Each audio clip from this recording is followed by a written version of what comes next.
Good evening, everyone. My name is Gayatri Shirsagar, and I work as a senior program manager at Pune Knowledge Cluster. Pune Knowledge Cluster is a section company, and it is established by Principal Scientific Advisor to the Government of India in 2020. And we are here to bring together academia, research institute, various NGOs, industry, and government on the common platform, and to build dialogues among all the stakeholders.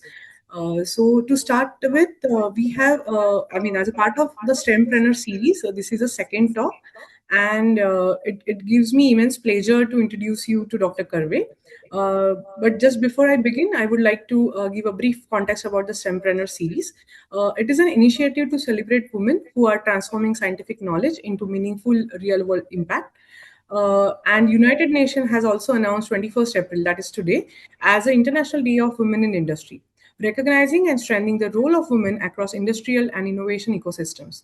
So today's session is also meaningful in that context, and it gives me honor to introduce our speaker, Dr. Priyadarshini Karve, founder director of Samuchit Envirotech. With over 25 years of experience in renewable energy, climate action, and grassroots innovation, Dr. Karve's journey truly reflects the spirit of STEMpreneur, seamlessly bridging science, sustainability, and social impact. From advanced research in physics to developing biomass based energy solutions for rural communities, her work demonstrates how science can be translated into scalable and inclusive solutions. In today's talk, Enabling Sustainability Through Climate Aligned Energy Transition, she will share insights from her academic and entrepreneurial journey and present her vision for an equitable and sustainable energy transition in India. With that, I warmly welcome Dr. Karve and invite her to take this session forward. Thank you so much. Thanks, Gayatri. Yeah. So let me share my presentation.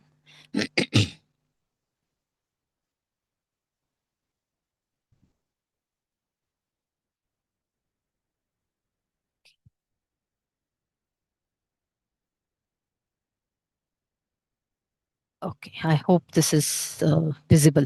Yes. Yeah. Okay. So good afternoon, everyone. As Gayatri mentioned, I'm going to start off by talking a bit about my academic journey and then some of my work that I have been doing.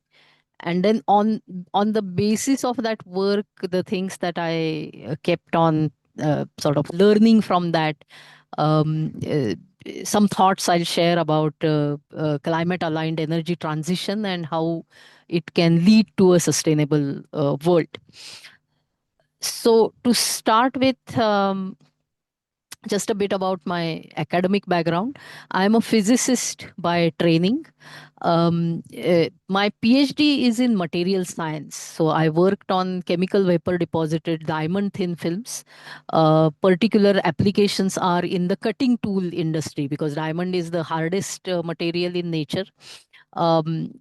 You can coat less expensive material with diamond, and the surface will then have properties of diamond. So silicon carbide cutting tools, for example, the cutting edge can be coated with diamond, and then it can be used with much higher efficiency. That is the overall idea. So that's the field that I worked in for my PhD. But before that, for my bachelor's degree and master's degree projects in all science courses, there are projects that have to be done in the final year. For that, I had worked in biomass cook stoves, basically. So that was something which stayed with me, and then after completing PhD, I returned to that field. I have also been an educator since 2000 at various levels, mainly in undergraduate colleges. But I have worked as a full-time faculty for applied physics in an engineering college. But that was just for 5 years. After that, I have been working as visiting faculty in various institutions, mainly in Symbiosis School for Liberal Arts. I'm teaching courses on sustainability, climate change. Big history is basically history of the universe. So teaching in the liberal arts institution gave me the opportunity to design interdisciplinary courses, and therefore also try to link my physics knowledge with the societal understanding that I was gaining while working in the biomass energy field. I also have designed a basic course in carbon accounting, which is available online. In addition to that, even as I was studying, I started writing on science issues, particularly in Marathi. I have kept that up, and I have given various talks and also write in the local news media on science, climate politics, and environmental issues increasingly nowadays.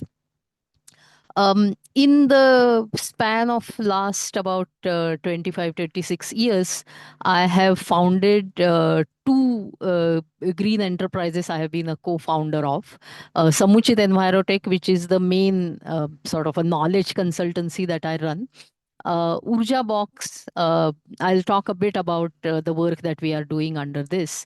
I have also been part of the leadership in two India or all India level networks. One is Indian Network on Ethics and Climate Change, and the other is Clean Energy Access Network. I have also co-founded two international organizations, Nexus Carbon for Development.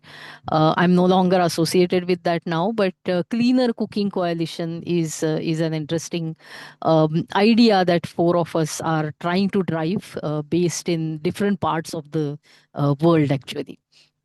And in Pune city, I was part of carbon neutral Pune movement, through which we came up with a idea of how Pune city can become carbon neutral by 2030. And the other is Pune River Revival, where we are trying to push the idea of an eco-friendly riverfront rather than a concretized riverfront for the rivers in and around Pune city and all the rivers in Pune district, in fact, for that matter. So these are some of the things that I have been doing over the last 20, 25 years. It is interesting coincidence that most of my work is focused on this one element, carbon. I have worked on diamond thin films for my PhD.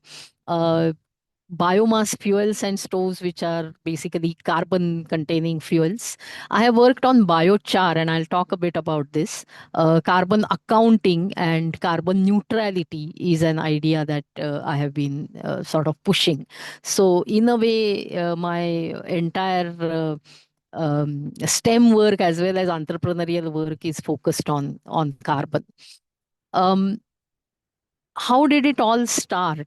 So I grew up in a rural area, and there were two things which were fairly common at that time, and this was like in 1980s, early 90s. Uh, if you entered any rural kitchen, you would see this type of smoky three stone cook stoves.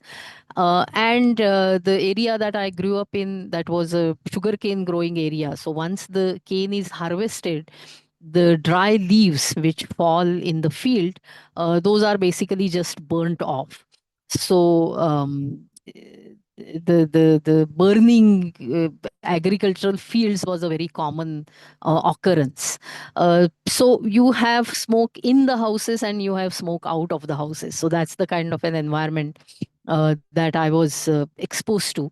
And as I started thinking about this, I felt that all this stubble in the agricultural fields that is being burnt off, one can process that and convert that into some kind of cleaner burning fuels. And if you combine that with a properly designed cook stove, which is designed for that fuel, then you can actually, I mean, eliminate smoke in the outside environment by preventing the stubble from being burnt off. And with cleaner cooking, you can also eliminate smoke in inside the kitchen. So this is something that I had been thinking about, and that is why when the opportunity came at the final year of my bachelor's degree and also the final year for my master's degree, I tried to apply the knowledge of physics to try and design this kind of a clean fuel and cook stove system. I would have loved to pick up that same area and do PhD in that, but at that time none of the physics department. I mean, I went around the country and I mean, I applied in IITs and ISC, but nowhere in the physics department there was any work happening on clean cook stoves. It was mainly engineering departments which were doing that, and I was interested in pursuing PhD in physics. So that is the reason why my PhD topic is quite different from this. But after completing PhD, I came back to this work.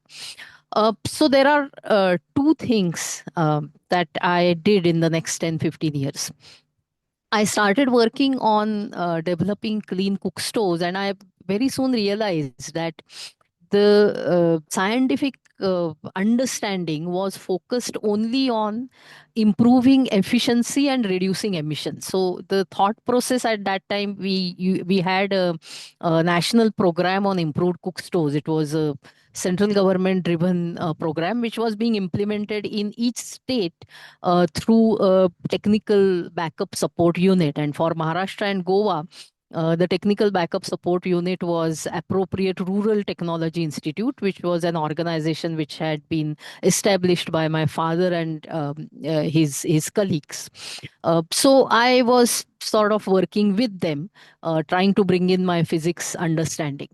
But as I said, the whole of that at that time, the directive under that project used to be that you should any will be part of that scheme must have a certain efficiency and emissions below a certain level.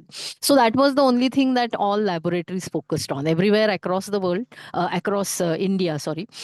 In each of the technical backup units, the only focus was how do we improve efficiency, how do we reduce emissions. But if you talk to the users, they were not always happy with the improved stoves that were being offered to them, because the stoves wouldn't do all the cooking that the users, the women primarily, wanted to do. And therefore, this became sort of what happened is under the government program, a household would get a so-called smokeless stove, but they would continue using their traditional smoky stove because that is what served the purpose in the kitchen. So this was in a way a debate about clean cooking versus user centric clean cooking. So there were a couple of other people who also felt that these gaps are there. And this is not something which was unique to the Indian program. Everywhere you go in the world, the entire focus was on improving efficiency so that the wood consumption would be reduced and deforestation would be reduced, and reduce emissions so that indoor air pollution and the health impacts would be reduced. That was the philosophy of the clean cooking sector at that time. So we got a little bit of funding to explore this idea of user centric clean cooking. And we conducted workshops across the country, and we identified uh, these sort of six sets of parameters. So, total 18 parameters which are important for Indian type of cooking. Now, all the parameters are not equally important for every community. So, for example, if it is a rice eating community, then boiling is the main operation. But if it is a roti making community, then they also want to be able to roast rotis on the stove. So there are differences based on cuisine and the way people cook and so on and so forth. So we also developed a process of conducting surveys, conducting focus group discussions, so that we can figure out which 4 or 5 parameters are most important for that family. And we would talk with the cooks, which are primarily women, as well as the heads of the households, which would be men, because if these stoves were to be sold, the men will have to shell out money for that. And by the time we did this work, the national program had stopped, and everybody was trying to figure out, can we create a market for clean cook stoves? So this preference surveys and FGDs is a process that we developed. And when you do that process, you sort of get a sense of what are those 4 or 5 things or attributes or properties that are important to the users. And then you select cooking energy devices from whatever is available, which come close to meeting those requirements that the users have and are also efficient and low emission. And then you field test those, and it generally turns out that the users like at least one of those models, and then that can be disseminated in that community. So this is a new kind of a process that we developed, and through Samuchit Envirotech, I have continued to operate this process. That whenever any NGO or any donor approaches us to find out or to give them a good high efficiency, low smoke kind of a cooking energy solution, we work with them, go through this entire process and figure out what is the solution that works best for that community. And this has generally worked better for us, because there are programs, donor driven programs, where some fancy looking stoves are distributed, and then those stoves just sit in the house. The family continues to cook on traditional stoves. But if we follow this process that I just now described, then we actually saw a shift from a traditional stove to the solution that we were suggesting. So this is one thing that I have contributed to. It so happened that I also started thinking very broadly about, in general, cooking energy, going beyond just replacing traditional stoves in rural kitchens. Urban kitchens by that time had, of course, shifted to LPG. And LPG was considered to be the ultimate goal. Even for rural households, the push has always been that let us take people towards LPG, and then that sort of solves the cooking energy problem. But it doesn't, because LPG is a fossil fuel. And because of climate change considerations, if we are trying to move towards a fossil fuel free economy, then where is that LPG is going to come from going ahead? And exactly, I mean, this crisis that is happening right now is in a way showcasing what happens if the supply of fossil fuel stops. Then the very first thing that got impacted is the LPG for cooking. So around 2018-19, by that time, I had co-founded Urja Box, which was focused on LPG free cooking. So we started doing these cooking for climate workshops, which were targeted primarily to urban Indians, to show to them that there are other ways to cook. There are solar cookers. Even with biomass, there are cook stoves which can be used in an urban kitchen. There are technologies like the biogas with not just animal excreta, but using kitchen waste and so on and so forth. So we basically, in this workshop, showcase all these energy devices, and food is getting cooked in those on those devices while the conversation moves forward, and then everybody enjoys that food. That is the essence of the workshop. The photo that you see, the two photos that you see, one is from one of our very early workshops, which was conducted in the RRBCA in Empress Garden, and the second photo is from Gram Gaurav Pratishthan in Saswad, where this was just last week, and we sort of restarted these workshops with this LPG crisis that has been going on. The next workshop will happen on 9th May. So through these workshops, we are trying to sort of convince urban Indians also that LPG or even PNG is not, and electricity, of course, are not the ultimate goals, but we can move towards zero carbon, decentralized, renewable energy based cooking, even in an urban kitchen. And that will help in the case of the rural kitchens also, because rural communities aspire for urban lifestyle. So if urban families start embracing these non fossil fuel cooking energy devices, then the rural families will also be interested. What has happened in the meanwhile, and this is something to think about, that with the Ujjwala scheme, there was a widespread penetration of LPG connections in rural areas. Not necessarily LPG based cooking, but definitely LPG connections. And the first cylinder or a first few cylinders were free. So rural women have got a taste of no smoke cooking. So there is actually a greater appetite now for smoke free cooking, but with lower cost fuels. So the market has actually improved for smokeless cook stoves because LPG reached rural houses. So that's a strange phenomenon, but that is how it has worked. But we feel that we can move even one step further and create cooking energy sort of ecosystem which is not dependent on fossil fuels, and that's the current thrust of my work. I have also been designing various portable, that is metallic cooking energy devices.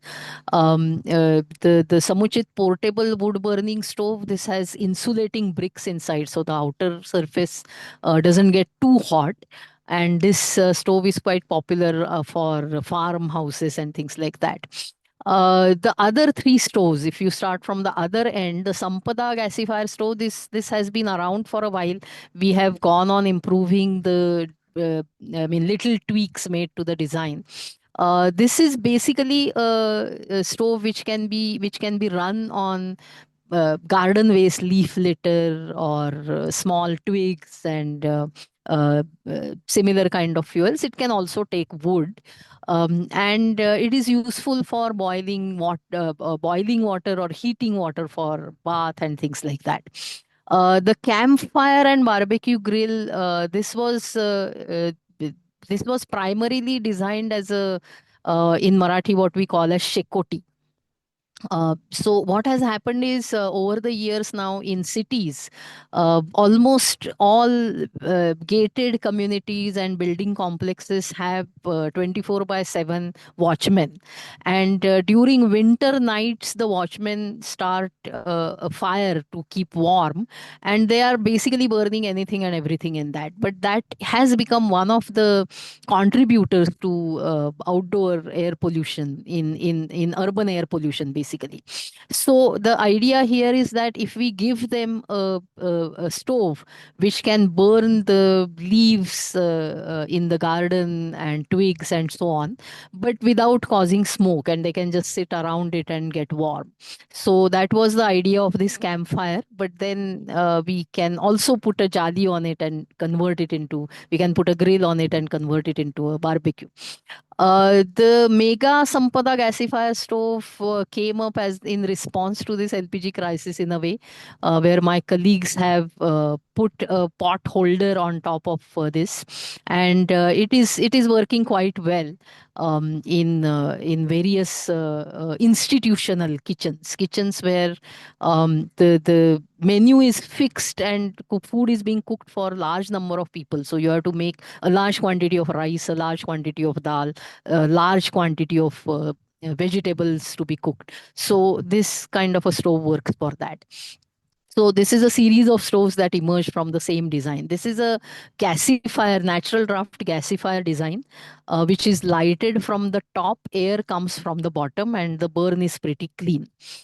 Um, while I was doing this, actually, after completing PhD, I got an opportunity. There is a young scientist scheme run by Government of India, Department of Science and Technology. So under that, I had submitted a project because of all that sugarcane leaf burning that I had seen in my childhood. So the idea was to convert the sugarcane leaves into char powder, which can be then briquetted into char briquettes, which can become a cooking energy cook stove fuel for some charcoal based device. That was the idea. I got funding for that, and we had developed some charring kilns, but it didn't really receive too much support from farmers at that time, although we won an international award for that technology. But through Samuchit Envirotech, I sort of took that work forward. We started getting demand from urban bungalow owners, because the Pune Municipal Corporation doesn't take garden waste. So people were struggling to, because and all the garden waste is not necessarily compostable. Also, there are things like coconut shells, so on. So people needed a solution for that. So we developed a charring kiln primarily for urban garden waste. It is called Samuchit Trash Flasher. And then a sort of a scaled up and strengthened version of that for agricultural waste and forestry waste. And for a large volume of waste, we designed a jumbo sized version of this. So this is a work that my team at Samuchit Envirotech is constantly involved in. We have these various types of kilns in operation across India, and the charcoal that is produced is, original idea was this, that this will become renewable source of charcoal, because traditionally charcoal making means you cut down forest, you convert the trees into charcoal. Here we are using waste biomass, which would normally be burnt off. It is not easy to compost, and it is a nuisance, so people are just burning it off in open air. So instead of that, we are converting it into a fuel. That was the original idea. And this is the briquetting machine that was developed. So what happens is, when you have leaves or grassy kind of material, what you get from the kiln is powder. So you just add a binder to it and use this briquetting machine, which can be hand operated or electricity operated. And you can make char briquettes, which you dry in the sun. And then we also developed a steam cooker, in which you can use these char briquettes as fuel for cooking three items at a time: dal, rice, vegetable. You need just about 100 gram of char briquettes to cook food for 3 to 5 people, depending on the appetite. So this is also a fairly popular cooking energy device. And there is a unit making this renewable charcoal near Pune. So we have got a pretty good fuel supply chain here. This is popular more in southern India, where rice eating is the main thrust. And wherever locally renewable char briquette supply has been streamlined, people can use these steam cookers. But in the meanwhile, across the world, some other interesting things were happening. People had started using wood charcoal in non-fuel applications, and typically in such applications, it is called biochar. Now, we had technology which was converting waste biomass also, not just woody biomass, but even leafy and grassy biomass into biochar. Across the world, data started coming in that if you add biochar to your farm agricultural soil, then the plant growth is much better. Water requirement also goes down. So basically, soil health improves. And increasingly, this is being looked upon as a carbon sequestration technology, because what you are essentially doing is the plants have taken carbon dioxide out of the atmosphere. If the dead biomass just decomposed, all that carbon will go back into the atmosphere. That's the natural carbon cycle. But what you are doing when you convert it into biochar is at least 30% of that carbon is held on the earth's surface in the form of elemental non-reactive carbon. So that much carbon did not go back into the atmosphere. So in a sense, you have sort of sequestered that carbon on in the soil, and this carbon doesn't react with anything, so it will stay in the soil for thousands of years. So that is the idea behind this biochar. We also, again, in this case, also have gone a step ahead, because it is going to take time for farmers to adopt this in their farming practices. A lot of work still needs to be done to figure out how much biochar to put in which soil type for which crop in a particular location, because farming is dependent on multiple factors. So all that standardization is still happening. But in the meanwhile, we want people to make biochar from the carbon sequestration perspective. So we thought that let us see if we can make some other products which are immediately sellable while this idea of biochar for farming keeps on growing. So we developed a biochar air freshener, because these char particles have the one of the properties is that they attract other carbon containing molecules, and all the odor causing compounds are aromatic compounds. These are carbon containing compounds. So if you hang this cloth bag filled with char powder in a toilet or in a closed cupboard or in a closed space, the stuffiness in that closed space reduces, because all the odor causing molecules go and stick to the carbon particles. The same idea is also used in the biochar soap, that if you when you use this soap, carbon containing debris will be taken away more effectively. So viruses, for example, will be taken away more effectively. So we developed this biochar air freshener, biochar soap, which are targeted at urban market, with the idea that the biochar makers will start getting some income from these type of products. So it is working fairly well, this idea. But right now, biochar also has suddenly become a very fashionable thing to do, and a lot of people are approaching us for even the farm related applications, but it is going to take time before that becomes an established agricultural practice. So while I was doing all of this sort of hands the ground work, I was also trying to teach and developing new courses and so on. So these were some of the climate change literacy initiatives which began way back in 2007, when not many people in India were even talking about climate change and climate change impacts. But I was involved in international groups at that time, where I could see that this discussion and these problems are going to become more and more intense. So I designed and started teaching courses around climate change, around sustainability for 21st century, looking ahead rather than looking back. From that emerged Samuchit Personal Carbon Footprint Calculator. This is basically an idea. At that time, in 2008, there were a couple of online calculators available for calculating your individual carbon footprint, but both of those were targeted at developed country lifestyles. There was no calculator designed for Indian lifestyle. I felt that urban Indians need to start calculating their personal carbon footprint, and therefore I came up with this idea. It is now available as a web app. So anybody can just go and check their personal carbon footprint.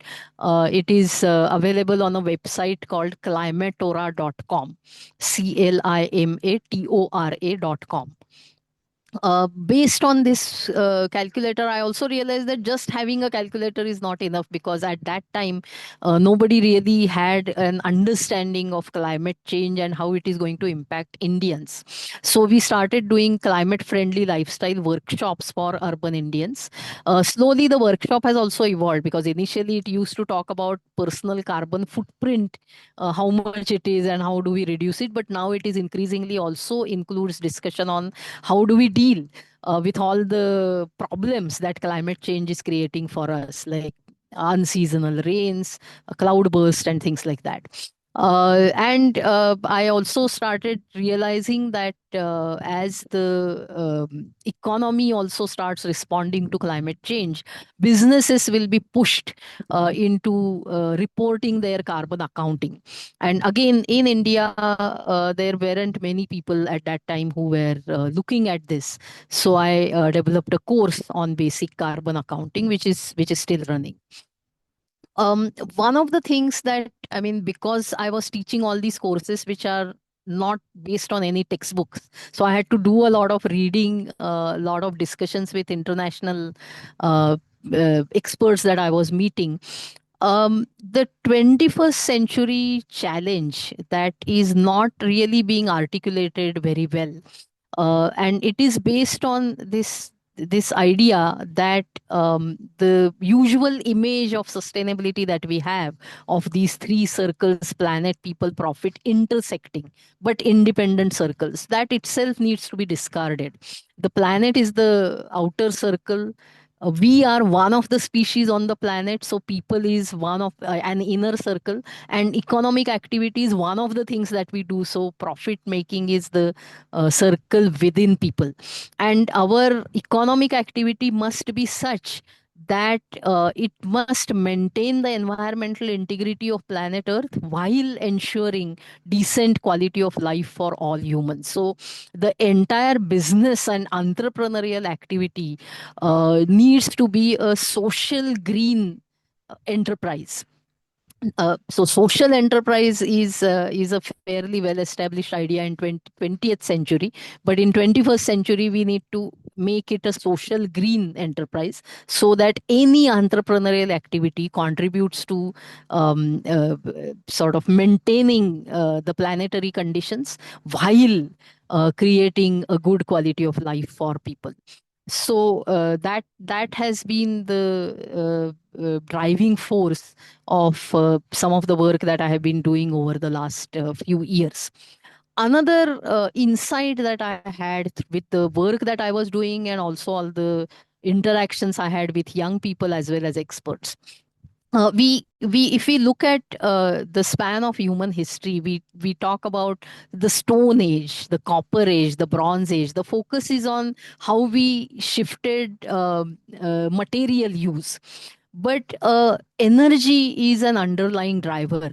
We haven't really understood the importance of this driver. And if we look at it, as we have shifted from one lifestyle to another, we have shifted our energy sources. So, nomadic people, for example, relied on muscle power and wood fuels once humans discovered fire and learned to control. As we shifted into agricultural lifestyle, we started using animal muscle power also, and to some extent, water flows and the energy of water flows. And the pre-industrial world, before the industrial revolution in Europe, if we look at what kind of world there was before that, there were industries. I mean, goods were being manufactured, but primarily we sort of added on only solar heat and sophistication in wind and water flows. Like windmills, water mills, solar heat was used for making salt, for example. And we continued to use the muscle power and wood fuels also. But because these energy sources are dilute, and the technologies that were being used at that time were fairly primitive technologies, the production capacities of these industries were very low, and most of the market was just around them. And that's the kind of a world that was there, and everything changed with industrialization. Now many people today advocate going pre-industrial era, where we go back to using these primitive sources, primitive technologies, and so on. I don't think that is the right approach, because the technologies that we have developed over the years, we should make use of those technologies. And the pre-industrial world was not necessarily an ideal world. I mean, we did have low power energy sources, therefore low rate of production, and therefore low rate of consumption. So the rate of consumption was not low by choice. It was because there wasn't enough to consume. So that was the thing. But this was also the world where there was exploitation of labor force. There were frequent epidemics. Living conditions were very poor for a large majority of the population. There were huge income disparities. Frequently wars were happening. So from a social perspective, this was not at all an ideal world, and we don't want to go back to this.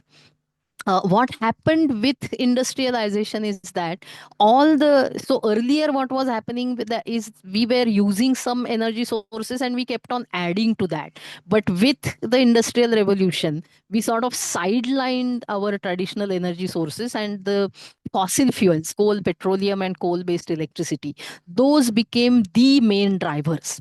Now these are very high energy density sources, and along with that, new technologies also were coming in. So suddenly production capacities increased, which means that more raw materials are being consumed, which means that more goods are being produced at a much lower cost. And all of that, I mean, all the imperialism and the world as we see now is, in a way, that process was triggered by our discovery of coal and petroleum. And this is what has caused the climate change, the resource depletion, waste, pollution, all the environmental problems that we see around us.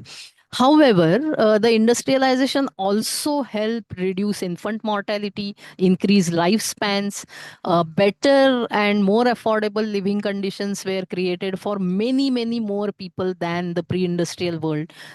It also, I mean, lot of conflicts happened, lot of separations happened, but it did lead to labor laws and human rights.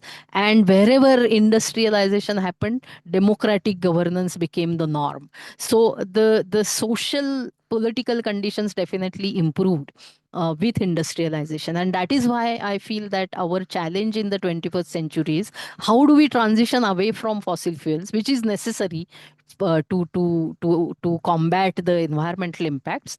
But how do we do it without reversing the social gains that industrialization and fossil fuels have given us? We cannot just ignore that there has been progress because of this industrialization. So if we look at how we want this 21st century to unfold, we do have a lot of positive things. There are potentially environment plus people friendly options in terms of energy sources plus the technologies for harvesting those energy sources. We have also made great strides in harvesting these energy sources even though they are dilute, and also using these energies in a very, very efficient manner. We also now have technologies for energy storage. And this is a very 21st century development that we really have got some breakthroughs in electricity storage. Heat storage is something that we have yet to crack, but we will get there, I'm sure.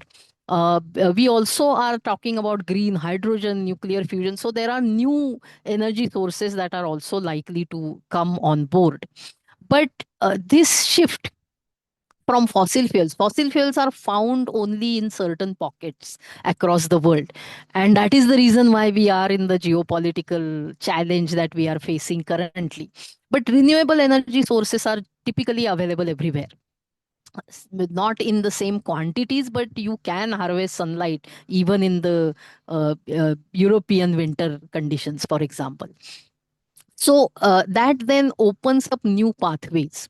Should we continue with the centralized energy system that we have, where energy is produced centrally and then distributed everywhere? So there are petroleum refineries, there are electricity generation systems, and then you have supply chains and the electric grid, which will take the energy where it is being purchased.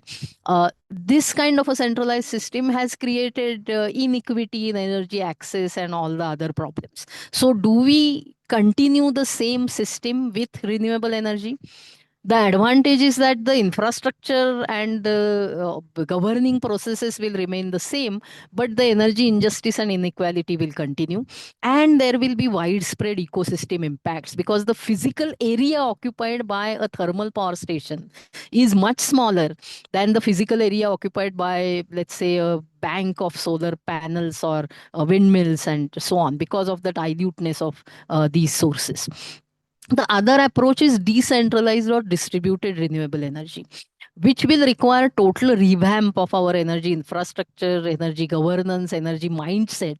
But we will be making energy carriers and energy services where they are required. So there is a potential for energy justice and equality, and potential for reducing ecosystem impacts, because these small systems can sit on top of other infrastructure. We don't need to occupy new space for these. So these are the, so in a way we are sort of at the crossroads right now. And I feel that there are a few things that we have to sort of imbibe and start thinking differently about energy. Firstly, that the high density energy bonanza of fossil fuels is over. We must optimize our energy demands, and we must be more responsible about our energy usage. We need to transition from centrally governed fossil fuel based and therefore unjust energy system to decentralized or distributed renewables based just equitable energy system. And all of these shifts in mindset, the ability, not ability, the desire to invest in an entirely new energy system and break down the old system, all of that will come if we believe in our heart that a different world is possible, a sustainable global human civilization is possible, and it is possible in this century. So if we sort of imbibe that belief and energy as the driver for moving in that direction, and it has to be decentralized and just energy based on renewables. So that is the overarching message that all the work that I'm doing in the field, as well as the intellectual work that I'm doing in classrooms, it keeps on giving me this overarching message, and that is the driving force behind my work. And finally, I must say this, that my inspiration and motivation are rural women across India that I have encountered in particularly the stoves related work that I have done. Rural women are facing huge challenges, economic challenges, as well as social challenges, challenges of gender discrimination, for example. And in spite of all of this, you will find that these women are always fighting, always feeling positive, always smiling. So I take a lot of my optimism comes from their optimism, and that is what keeps me moving forward. Thank you very much. Yeah. Thank you, Dr. Karve, for such an inspirational talk. And yeah, I mean, as you rightly mentioned, that energy is the key, for change. So I have two questions, and then I mean, if anybody would like to ask, please feel free to ask those questions. So first, I mean, as you rightly mentioned, that entire world was panicking because of the conflicts, the which is ongoing. So I think such renewable resources are really helpful. And I think, but the major question is, how do you find that urban, people from urban areas? I mean, how much time it will take to shift that mindset? That is the first, and the second is the products which you had showed. Which where are the? I mean, if somebody wants to buy it, like from where they can buy those? So, to answer the first question, yes, a lot of, I mean, this is a shift in thinking that is required. The technologies are already there. What are the shifts in thinking? From the perspective of a person who is in charge of cooking Hmm. at the family level, right now, what you do is we don't even think about it. You turn on the stove Correct. and you have gas, or you use electricity. Here you will have typically multiple energy devices, and on a daily basis, depending on what is available. I mean, if Hmm. sunlight is available, you use your solar cooker, but if it is cloudy weather, then you have to use your Correct. biomass stove. So you have to daily sort of do some kind of a planning. So that's one. Second, and the more important shift that needs to happen is our the way our kitchens are designed, and this is something which Hmm. I keep on talking with architects. While designing the kitchen, it is assumed that there will be a cylinder under Correct. the kitchen platform, or a pipe will be coming in, and gas and electricity will be the energy sources. Why not design a kitchen which is uh, which is sort of allowing sunlight to come in the Hmm. kitchen, which Hmm. has space just outside the kitchen, even, and that is possible even in a high rise building. You just need a little platform outside the kitchen on which a biogas plant can be set up. Hmm. So because many people are interested in using these devices, but some of their challenges are related to their kitchen architecture or the way their Correct. building is constructed. So architectural change needs to happen on the same scale. So for example, when washing machines came in, then architects started creating space for washing machines. Hmm. Now dishwashers have come in, architects have started creating space for dishwashers. So I think it is high time that architects start thinking how they can integrate renewable energy in the kitchen. And that will help in a long way. And the people that we are talking with, I mean, you have to see to believe, and people see that Hmm. these devices work. And with this LPG shortage threat looming over, people are sort of more motivated to explore options. The Correct. the institutional and commercial kitchens have already started exploring other options. So this will happen, I feel. The only thing is that once people integrate these devices in their daily practices, they should Hmm. stick to that even when the conditions ultimately improve. Correct. Correct. Yeah. Yeah. Thank you for this answer. And the second about the product. Yeah, so Samuchit Envirotech, our office is on Law College Road behind Nirmiti showroom. And you can also get in touch with Urja Box. Urja Box doesn't have a p- fixed place as yet, but we are setting up a place at on the campus of Gram Gaurav Pratishthan near Saswad, which is where we do our events. And as I said, 9th May, we have an event where we will be demonstrating the cooking energy devices and as well as the biocharing technology, both of those on that day. So these are the two locations right now. There are, of course, I mean, I have to say this that I talked about my work, but there are many other companies now which are selling these type of devices. So any of those, I mean, you just Google search and you will find that there are several biogas builders, cook stove suppliers, cook stove suppliers, solar cooker suppliers. So you can approach anyone. Okay. Sure. Thank you. Does anyone want to ask any question?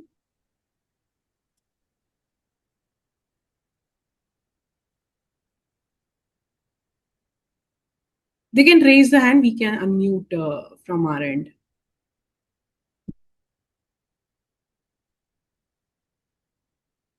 There are some Comments. Yeah. comments. Yeah. Yeah. Yeah. Hello, Priya. Hi, Siddhartha. Uh, are you saying that alternative sources of energy like solar and wind would be sufficient uh, to meet the demands if we are shifting away from fossil fuels?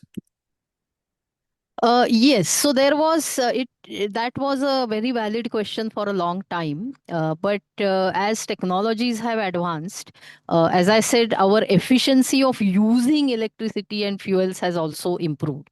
Also, the storage systems, that has been the game changer. You can make electricity whenever you want and then store it using very efficient batteries. That is what that is transforming the entire mobility or transport sector, for example, with electric vehicles and so on. It is now increasingly becoming feasible. In fact, there is some work done by Indian scientists who are working in US at Berkeley, how we can use renewable energy for India to become totally energy independent by 2047. That they have done that analysis and shown that we do have enough renewable energy of our own to make that shift to become energy independent. So it is definitely feasible now.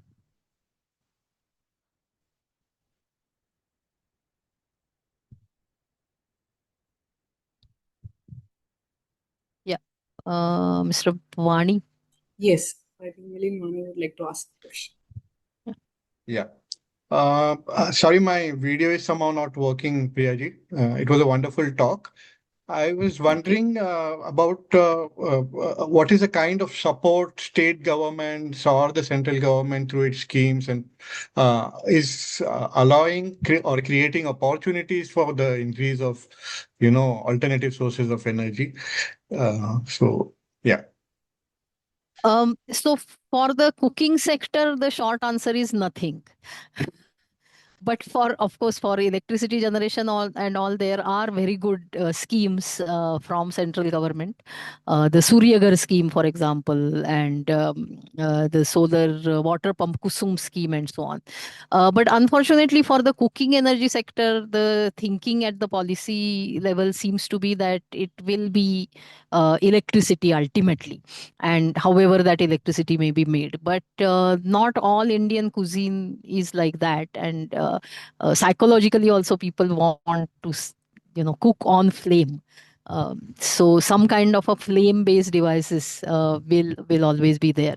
Also, solar cooking is has a huge potential. I mean, solar thermal cooking. I mean, right now the thinking is you convert everything solar into electricity and then maybe use induction stoves. But solar thermal cooking with some of the new designs of solar cookers that have come up can be a very feasible option. Biogas generated using organic waste actually solves two problems. Problem of dealing with organic waste, creates a fertilizer and provides a cooking energy. So these are opportunities for making bigger impacts. And of course livelihood generation will be much more if we went in the decentralized renewable energy direction. But that is not the thinking for the cooking energy sector right now, although I'm very happy to see that there is a push for renewable energy in both electricity generation as well as um, uh, uh, creating these decentralized energy services. There is some support for that, like cold storages, for example, solar cold storage, solar drying, particularly in agricultural sector. There is a lot that is happening there.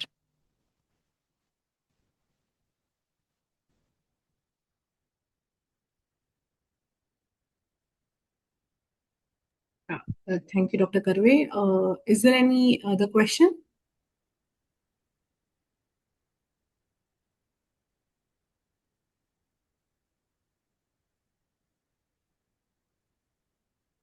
I thought somebody had raised the hand.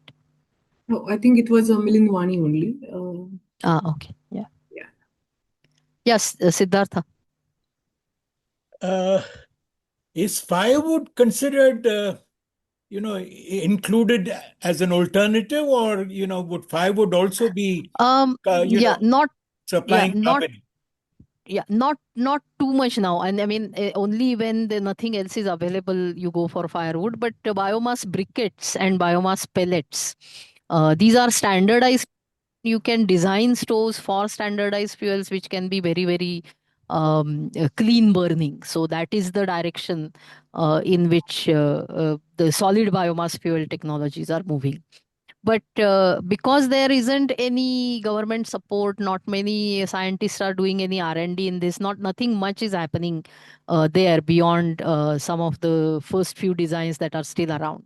If there is some sustained R&D support, really good cooking energy solutions can emerge based on these type of standardized solid biomass fuels.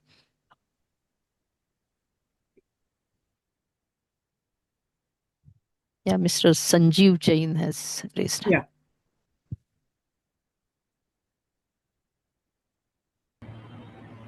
Yeah. Thank you, madam, for promoting the solar cooker and biomass cooking. I know you since last time. As a part of activity, we were promoting solar cooking and other renewable energy system as a part of activity of MNRE in the Chhattisgarh state in Madhya Pradesh state.